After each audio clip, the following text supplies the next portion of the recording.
And here's your Fuso starting grid for race 23.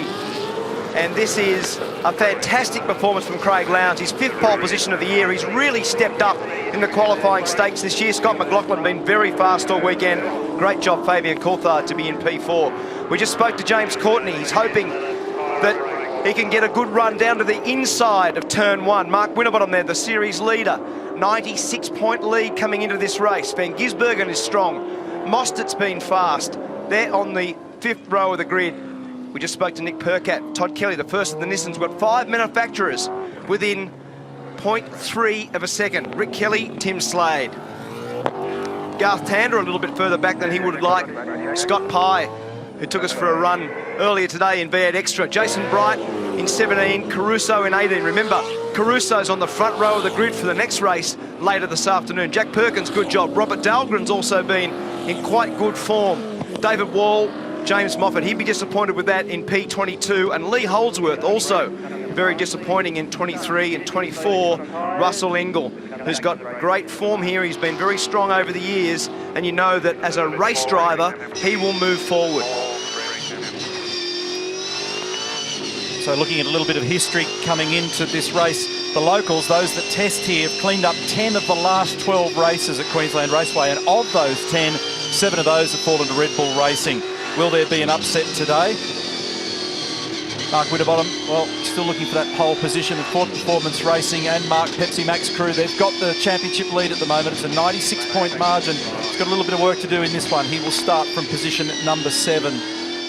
Focus at the moment, drivers and engineers in discussion, making sure they make both brake temperature and tyre temperature as quick as they can. Great to see the Nissans performing so well today. This is Rick Kelly. And remember, Lowndes, who went from 2nd to 6th at the last race meeting, has won here 11 times. Great form, he's on pole position. This is a chance for him to charge back in the championship, Crompo.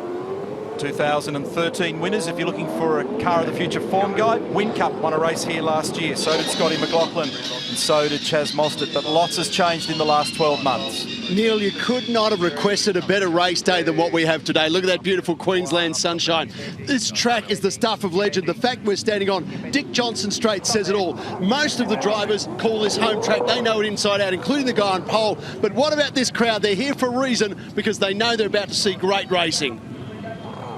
150th round start for Whincup this weekend, 100th round start for Van Gisbergen. Later this afternoon, Garth Tander grabs his 500th start. It's a 330-metre blast to turn 1 from the front row of the grid. Lowndes has got control of the field on the inside, but that's the dirtier line. It's his teammate on the outside. Soft Dunlop tyres, 33 laps, 100 Ks, and we're racing. And a good even start from both the Red Bull Holdens, with Lowndes grabbing the inside. Then Coulthard drops into 3rd. Then it's McLaughlin who gets a little tickle up. He's crossed up through 1. He's got an airless car on the outside of him. Turn 2. Odd-shaped corner. Patience is the key here.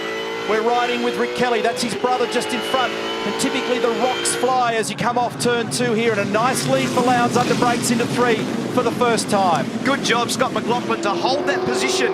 Fabian Coulthard did a very good job also to make sure he could get from the outside to the inside for turn 1. So a really good even start between Lowndes and Whincup. But the second part of the start was the key for Craig Lowndes. Lowndes has been the master here in the recent past. He carries 11 victories with him in the run into the Queensland Raceway weekend. There was a time where he was never happy at this racetrack, but in the recent past he's really clicked with it. Coulthard running in very deep under brakes, trying to defend from McLaughlin. Probably ran in a bit deep, but I think he's exposed a gap on the inside of that Holden. The Volvo might be able to squeeze down the inside. He's looking, thinking about it, trying to create an opportunity. Then it's a margin back to Courtney. So it's Lowndes, standing lap time of 1 minute 16.7. He's got half a second on his teammate. Still some needle in the pack here.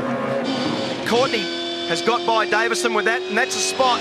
That's a spot. Looking back from Whincup, McLaughlin is down the inside of Fabian Coulthard.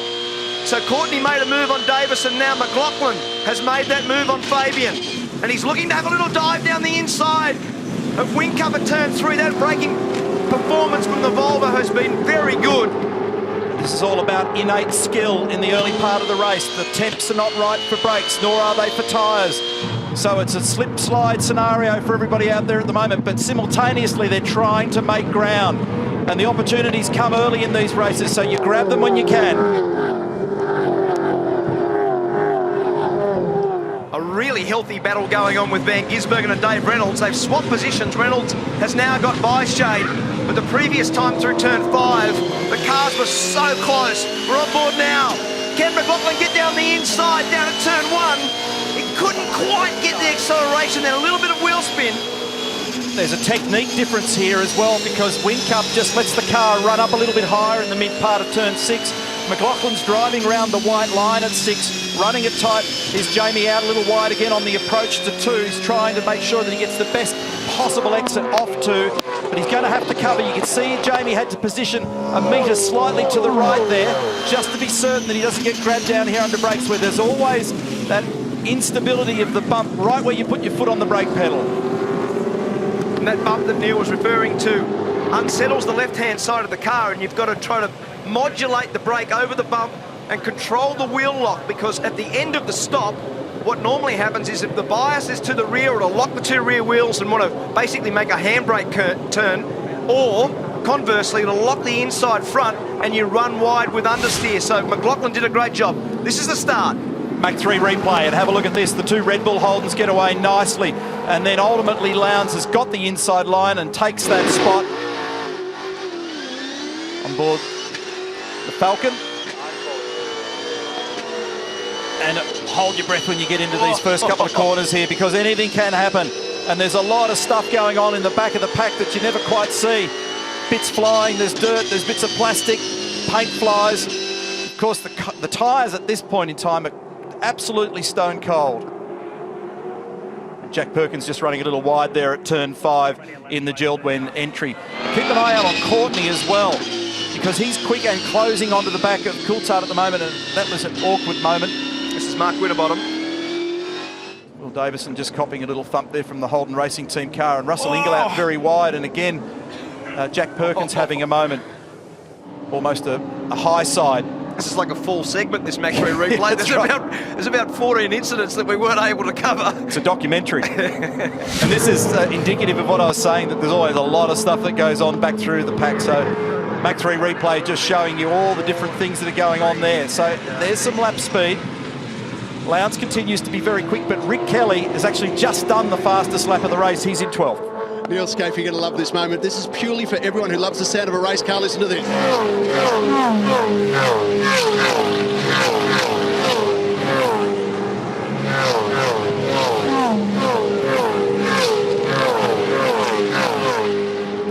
Does that give you butterflies? You revhead, you. 1 minute 11.1 for Craig Lowndes. New fastest lap of the race.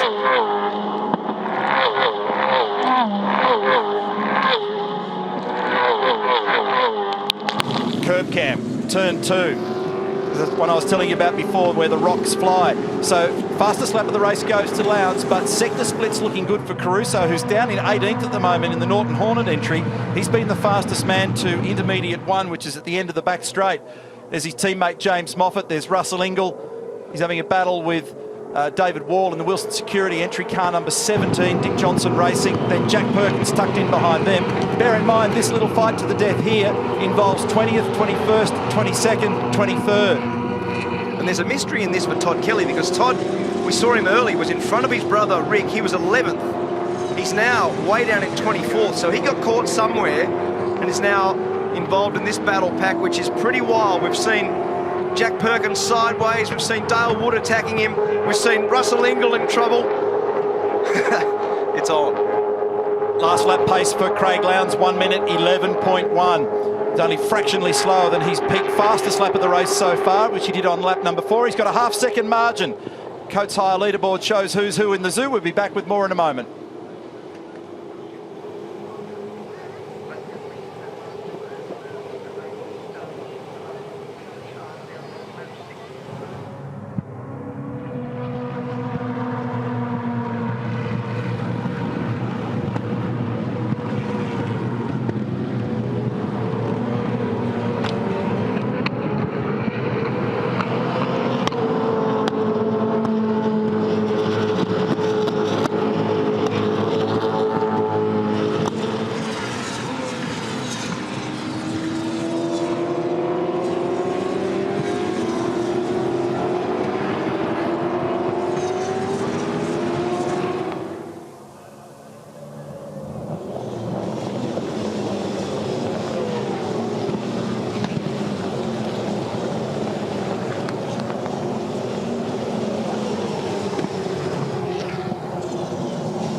on lap 8 of 33. Coates Hire, Ipswich, 400. And we've got a great battle going on here. Top left-hand corner of screen involving Jason Bright and Robert Dahlgren. Megawall's got it covered from every single angle, on and around the track and in the garages and at race control as well, plus plenty of onboard cameras. 9 cars are carrying cameras for us today. Welcome back to our coverage. This is Michael Caruso. Sector splits have been great, but a poor qualifying in the first race for him today means he's got a lot of work to do to be able to claw back. He's 18th at the moment. Bits of debris flying there. Someone's popped a mirror off by the look of it. Russell Ingall takes evasive action. Lee Holdsworth there, car number 4 at turn 1, also battling with Dahlgren, so he's moved up a spot. Garth Tander's done a great job. Crombo, he started 15th, he's up to 10th, so that's very good speed. And whilst we're in the break, Dave Reynolds has done the fastest lap of the race. He's in position 8. So the top 10 guys on the previous lap, there was 0.15 of a second from the fastest to the slowest in the top 10, and Dave Reynolds was the fastest. And this is James Moffat now, who was pretty disenchanted after qualifying to not end up with the outcome that he was looking for, particularly given that for the next race today, his teammates right up the sharp end. Little battle here with Robert Dahlgren. He's on the outside, though, at this left-hander at turn 4, so James looking to crisscross, couldn't do it there. Not that often you actually get away with a pass down there at 4. You see a few from time to time. Lowndes, meantime, deep into the race is making really good speed. Fastest sector split to the second sector. A little bit of rub here. I think this is where one of the mirrors parted company on the Mach 3 replay. There you go. Driver's mirror for sale. Volvo S60. Cheap. It's very cheap now. Yeah, that's right. 1 minute 10.9 for Craig Lowndes. New fastest lap of the race for the Red Bull. Holden. Boys, just to answer your questions in regards to Todd Kelly, just went up to the Nissan Motorsport garages. Now, he had a massive lockup going into turn 6 and's basically flat spotted 3 out of 4 of his tyres. So that's why he's dropped all the way down to 25th spot. And you can see he's doing 13 5s at the moment. So at the present time, they're not going to bring him in. They don't want to use any more tyres. So they're basically going to leave him out, sacrifice this race and move on to the next race this afternoon. So that's why he's dropped down. So unfortunate for them, because he was sitting in 11th place before that happened. Yeah, thanks, Rihanna. That was a real mystery, because he was in front of his brother and we couldn't work out what had gone on. So that's very unfortunate for Todd, who was the lead Nissan in terms of qualifying for this race. And as I said before, there were 5 manufacturers within 0.3 of a second as we went into race 23. Still plenty of pressure on here between the teammates, Lowndes and Whincup. Here's a replay of the action down at turn 4. This time, James Moffat, I think, does sneak up cleanly on the inside. He's only just giving it, in fact, I'd say not quite enough space to Robert Dahlgren on the outside. David Wall jumps in there. So a little bit of a squeeze, bump and grind, and through he goes.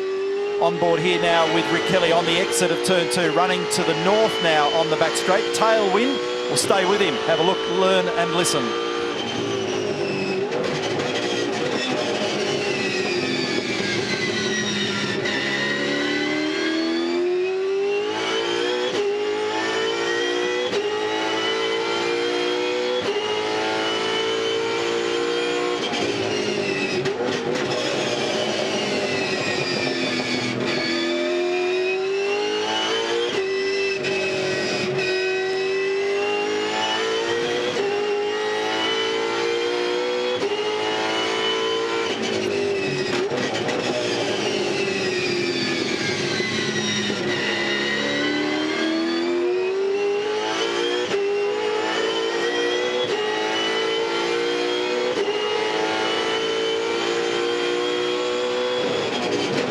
Turn in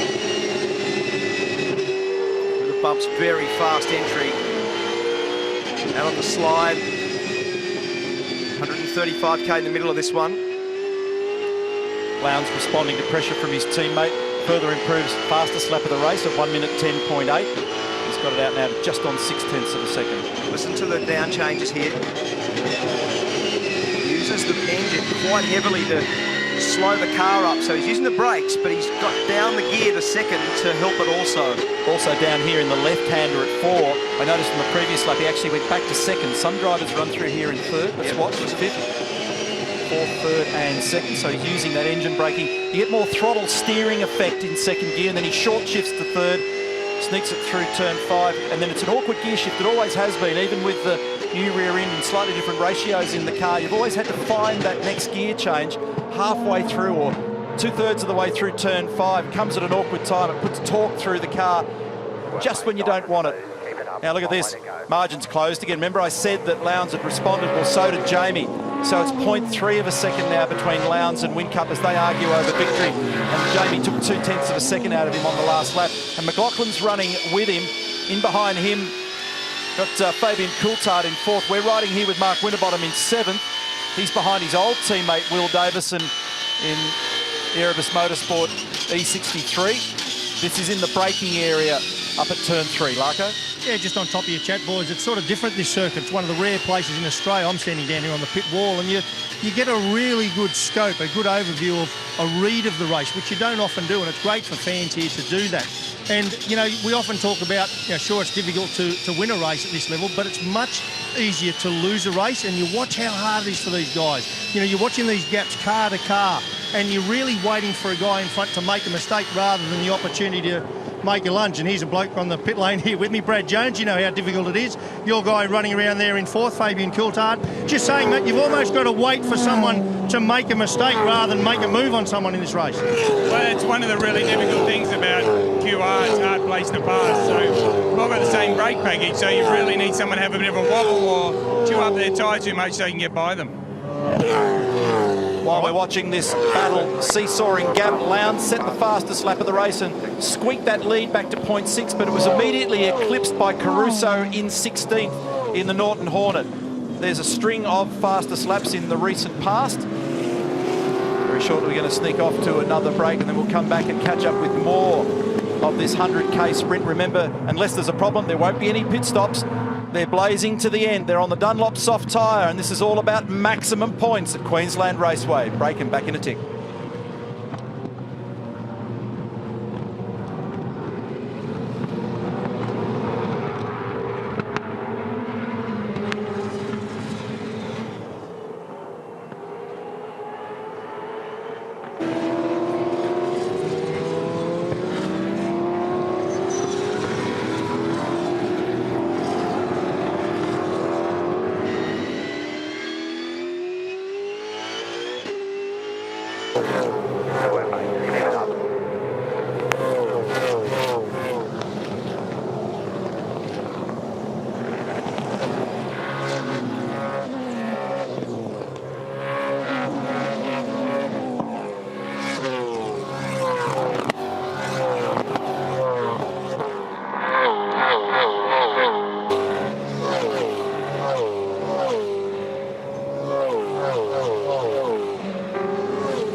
Lap 16 of 33.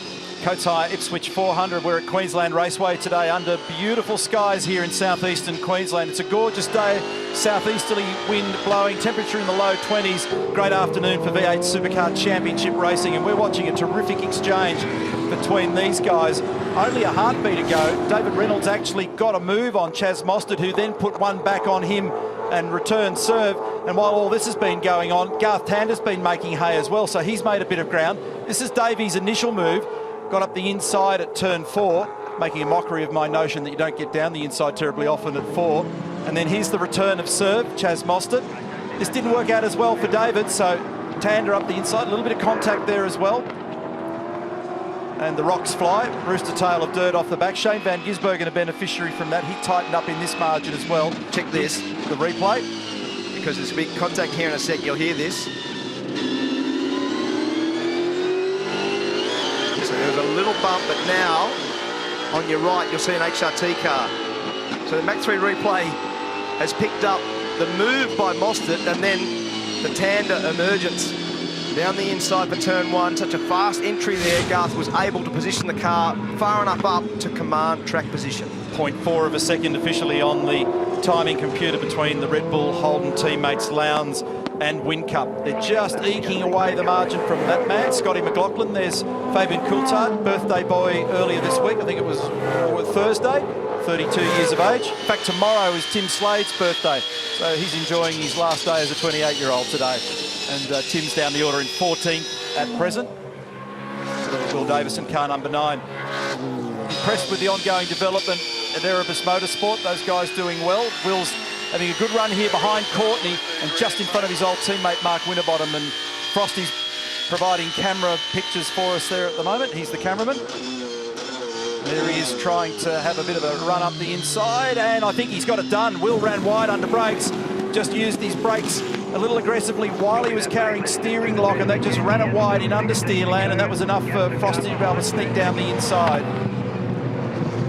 So what Neil means is that just as he was turning in, the inside front wheel has a little bit of a lock. Doesn't steer quite well enough, running there a bit too fast. Just have a look here. No, it didn't actually lock, he just ran it in there too fast. So the entry speed too high, couldn't get it turned, makes the front wheel slide, and an effective manoeuvre there for Winterbottom. Front tyres are like us, Scapey, only good at one thing. So what is that? Well, they don't like turning and braking. Oh, right. So if you, and we've got there's a whole list for us, but down there at turn 3, when you're trying to put more than 1,000 psi of brake pedal pressure into that car to stop it down there, and then you ask the car to turn, front tyre thinks that's not such a great idea. That's what happened to Will down there one lap ago. Just could not get it done. That was getting way too complex for me then. On board with Whincup, behind the leader. And you'll just see the dash there. So it's, you can see there, gear change number on the left.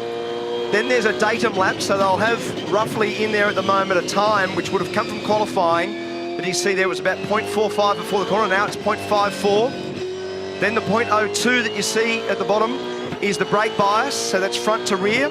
So he will have moved that already in the race. And on the bottom of the screen, you can just pick it up, is the 2 numbers for the front and rear anti-roll bar settings that he will have also been adjusting as this race has gone on. So David Couchy now, just coaxing him along, just saying smooth and consistent, smooth and consistent. Check the body language. They've got 2 different lines in a lot of these corners. They actually achieve their speed, weirdly, in the same team, in the same car, but with different ways of doing it. Craig Lowndes tends to turn the car at the corner very fast and achieves the speed in the mid part of the corner. Jamie, conversely, brakes it very well, makes some ground here. You see, he makes some ground there at turn 3, but he comes off the corner much straighter. So he has been the benchmark guy in the series for using the rear tyre well. And this is now a real battle between 2 of the best drivers we've ever seen in this sport in the same cars. It's officially 0.33 of a second now as they run through the left-hander at turn 4. Incidentally, race director Tim Schenken has asked officials to have a look at the bodywork, the rear bodywork on Lee Holdsworth's car. Lee's currently running in 17th. He's between Scotty Pye and Jason Bright. He's obviously copped a bit of biffo, and that's loosened off some bodywork, so they're keeping an eye on that one. He's done a really good job, actually, Coppo, because he started 23rd, so he's gained 6 spots. And Garth Tander's the other guy that's done a great job. He's gained 6 positions also, coming from 15th. He's currently 9th. So Lowndes, Whincup, McLaughlin, Coulthard, Courtney, Winterbottom, Davison, Mostert, Tander, Reynolds. That's your top 10. There's Michael Caruso in the middle of that pack car, number 36, who's going to start from the front row in the later race today. And considering the lap speed that he keeps on showing in this race, he's going to be a force to be reckoned with if they can hold that setup and the next set of tyres behave. Brett? Just down in the Red Bull headquarters with Mark Dutton and Dutto, everything going just as you dreamt it would last night. Yeah, obviously the boys worked really hard to get to turn yesterday's around. We didn't have the pace yesterday, but they've come out strong today.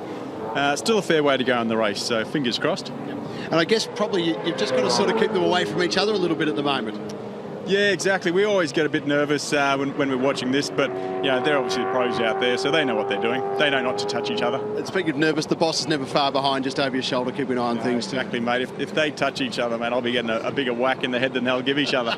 Good stuff. Good luck, Mark. Thanks. Cheers, Brett. And there's precedent there as well, because in Tasmania earlier in the year, that's exactly what they did. And I can guarantee that that man on the right would not have been a shrinking violet when it came to having a point of view on stuff like that. We're going to take another break now. Coates High leaderboard has got Craig Lowndes in the lead. It's just 0.2 of a second. Whincup is trying everything he can to climb over him at the moment.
Well, lap 24 of 33, and the Bulls have been locking horns. Whincup and Lowndes have been at it. Lowndes runs wide on the outside of 6. Whincup gets back on the inside. They run down to 1. Jamie sticks it in too quick and too far, runs a bit wide down here. And so Lowndes up the inside again. Fantastic exchange between these teammates. This is a battle over the difference of 6 points. To win today's race, 75. To come second, 69 points. The 6 points matter at the moment, and it's about momentum for Whincup, who's had it in the recent past. And for Lowndes, it's about redemption. So back up the inside once again. He ran wide here. Lowndes back up the inside. This is all great news for McLaughlin. He's watching all this, hoping they trip over each other. In the end, it's resolved in favour of Jamie Whincup. Nice job. He's got 0.7 of a second now, but it's still not done. This is the mistake that Lowndes made. Check how sideways he got. Oh! So he was right out sideways. You just saw it on the Mach 3 replay that he made that mistake, left-hand rear wheel, just into the dirt. Then he fired into fast wing cup. So he does the crisscross. Great move back. That'd be a close shave. What up, Dale? You set your own line, you just make that up. Takes hours to come up with stuff like that. So Whincup now has got 3/4 of a second over Lowndes. McLaughlin in third position. Coulthard next, then Courtney, Winterbottom, Davison, Mostert, Tander and Reynolds. So that's the 10. It's 10 seconds covering those top 10 guys. Meantime, Caruso's continued to march up the field. He's in 14th at the moment. The guy that hasn't really gone very far with it at the moment is Van Gisbergen. He's 11th, so I expected to see a little bit more from him, and they'll no doubt tune that car up as the day unfolds.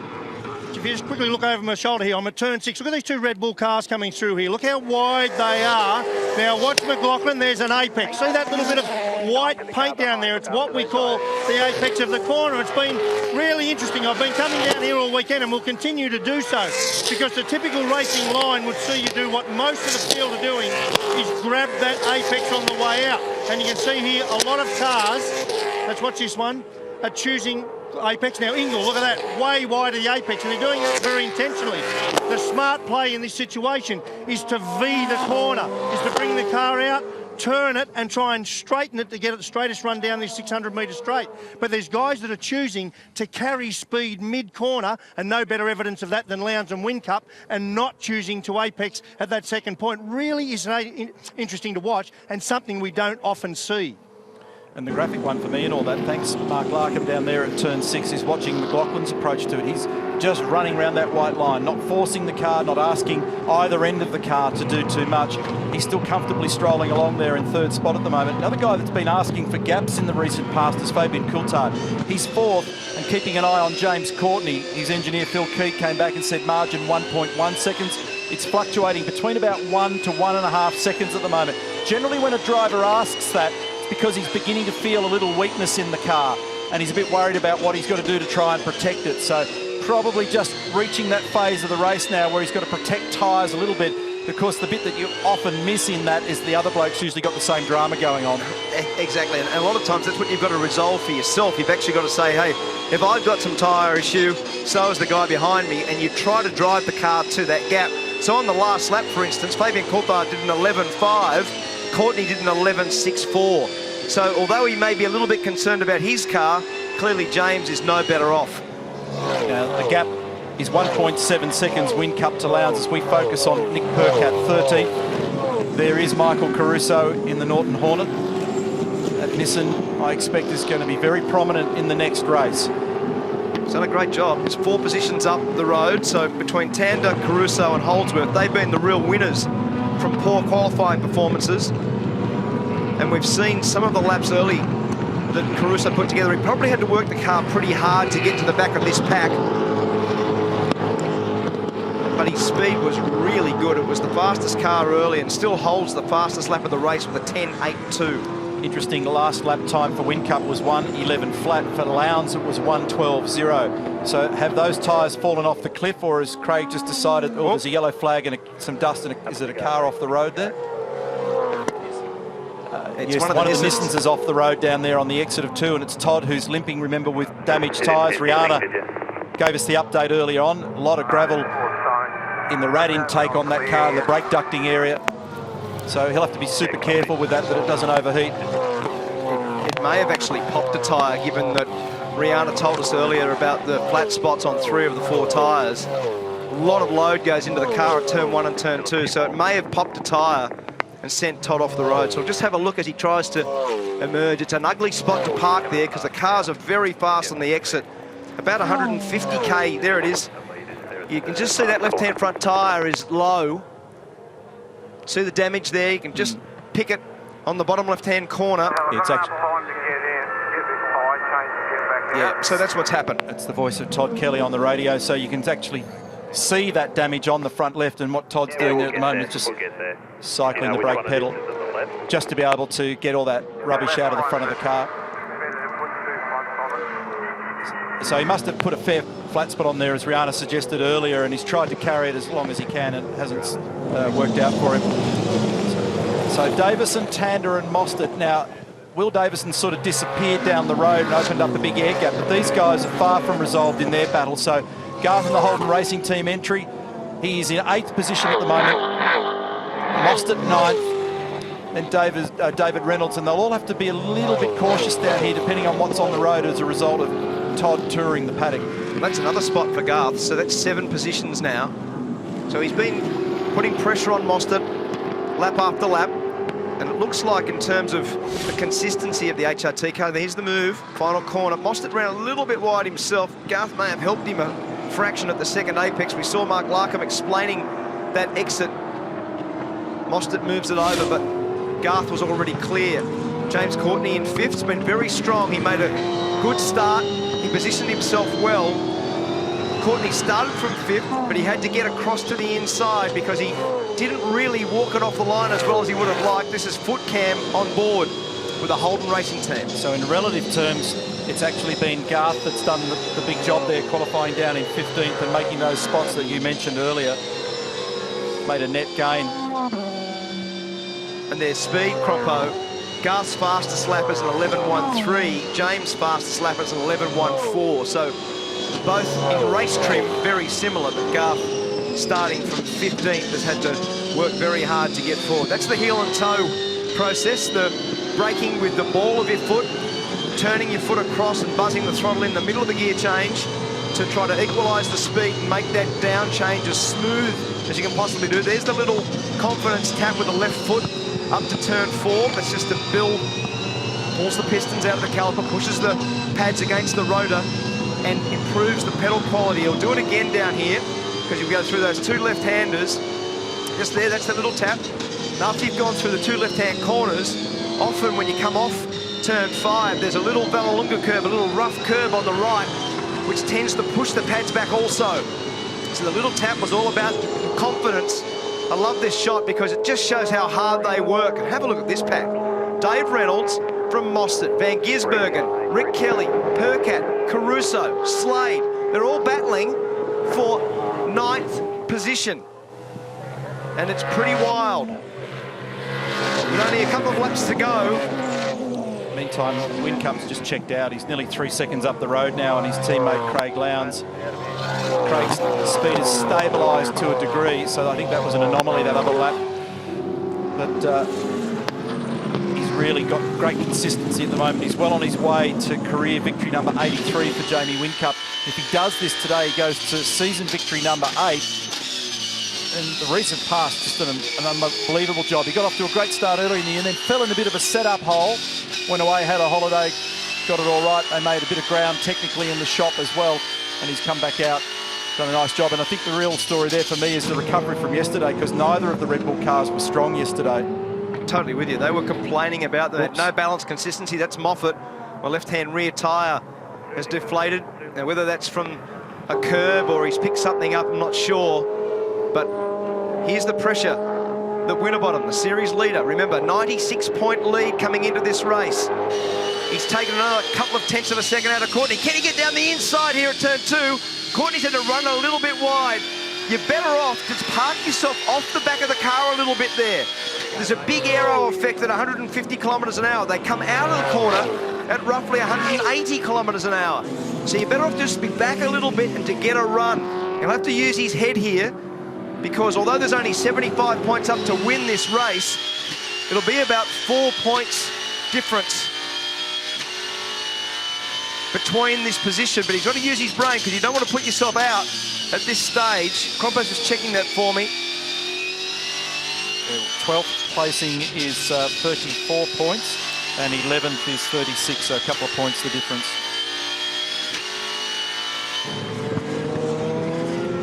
Different conversation. 5th and 6th. So here he is up the inside, 4 points. So he's right with him. He's got up the inside. Good move. He's just got to be up there far enough now to command this track position. Now, don't make the mistake that Whincup did. Break it gently.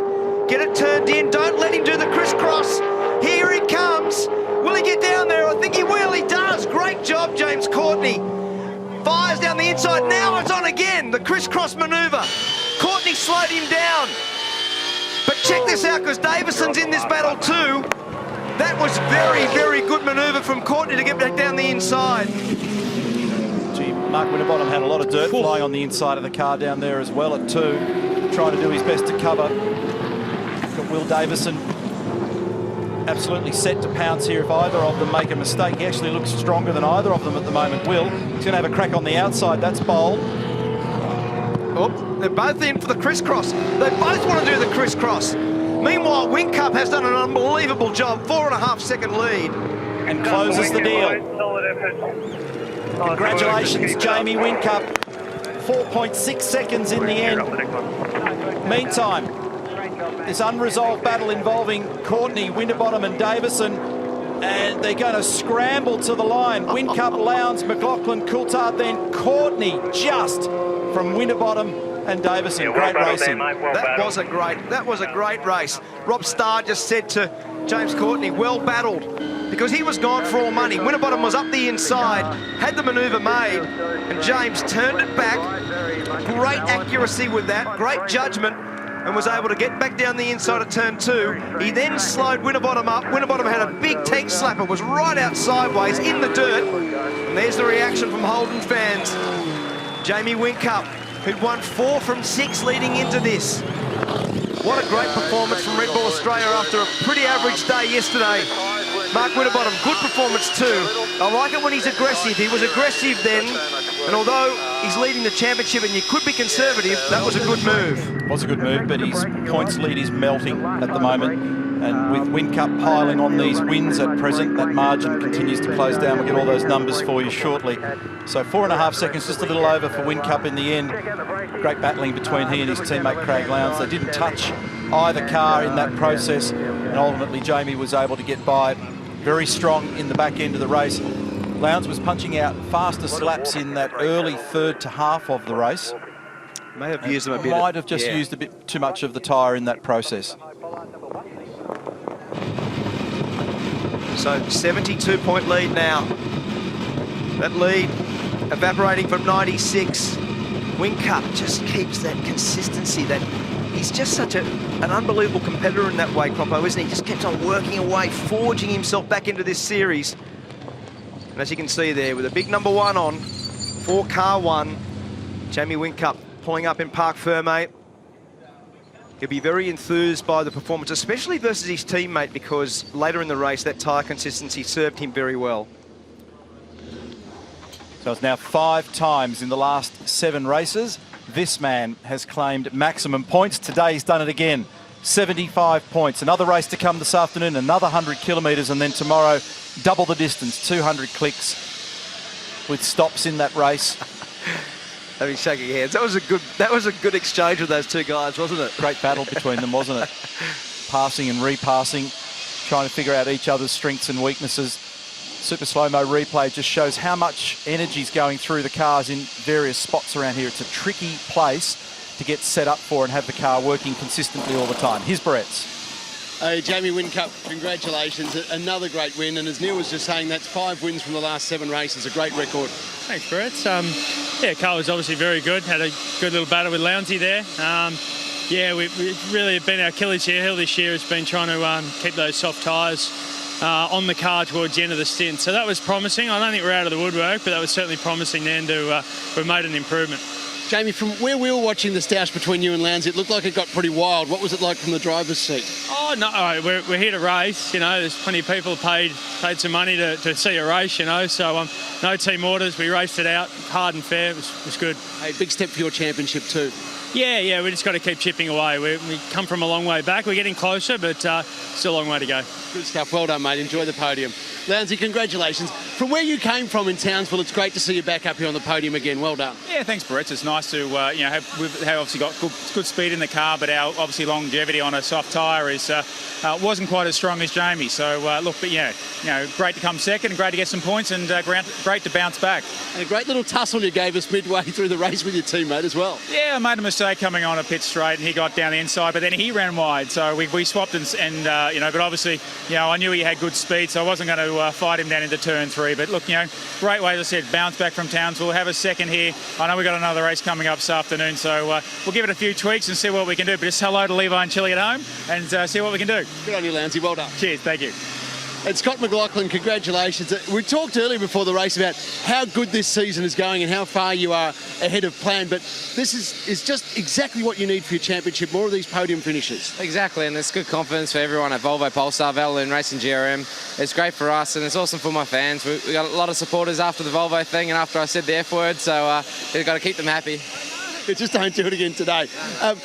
Sort of tough to catch up to these two. How do we do that in the next race? I mean, obviously you start from a great spot, but these guys have got some speed. Yeah, they do, and they should. It's their home test track, but we've got to tune our cars up a little bit. I know where we can tune it a little bit. We're just worried that we'd chew the tyres up after qualifying, so we don't want to tune it too bad, but yeah, the thing's good, and hopefully we can try and put these guys off, but we've got a good position to start from. I know you're going to enjoy this next race. Go get them, Scott. Well done. I will, don't worry. Cheers. Mark Winterbottom. Sorry, mate, I always end up... Sorry, Grant, always... Look at I'm getting the look, interrupting the engineering debrief, and I know this is an important one because, mate, position 6, some hard battling there at the end, but Jamie's now 72 points behind you in the championship and you're well down the grid in the next race. Hard to turn around this weekend. Yeah, it is. Look, you can't worry about the championship. If you're not quick enough, there's a lot of rounds to go. They're going to eat you up, there's no doubt. But we've actually got pretty good race pace, but when you qualify there, you spend all your time coming through and burn up everything. But yeah, that was a good battle with James. I'm trying to rough him up and then he roughs me back up, and that's what it's about. Two guys going hard, but a lot of respect, and we finished. So you just got to keep fighting. So let me ask this very quickly. We can see the track map there, folks. If you have a look, there's Grant McPherson filling it out. We don't want to see. But what are the sorts of things you're telling Grant right now that you're going to need to perform in the next race? I need drive. My drive's not feeling as good as what I know our car can deliver. So it's funny, you know, you can stand here and explain it as drive, but it's not crack throttle, it's as you pick up the throttle. There's so many different areas, and that's why our sport, when they're covered by 3/10, people don't understand how little things you change to get 3/10. So for me, it's the ramp up throttle. It's starting to use the tyre, which then burns the rear, makes it slide under brakes and causes all these other headaches. So small change, I think we can go forward. Sounds really easy, Grant. Not much pressure on your shoulders, pal. Straight over.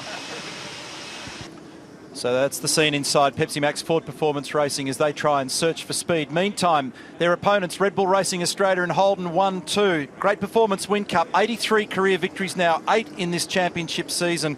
A couple of other interesting stories include the great performance from Garth Tander to climb back through the field there as well. There are lots of stories to tell. We'll get to that through the course of the afternoon. What it has done in the points situation is this. We've got a narrower margin now between Winterbottom and Win Cup. Jamie's done such a good run in the recent past, 5 victories in 7 races, but Craig Lowndes has climbed up now, equal third with Fabian Coulthard. That's been an impressive performance, so he's clawed back 3 critical spots, and that's a very important moment in his championship chase.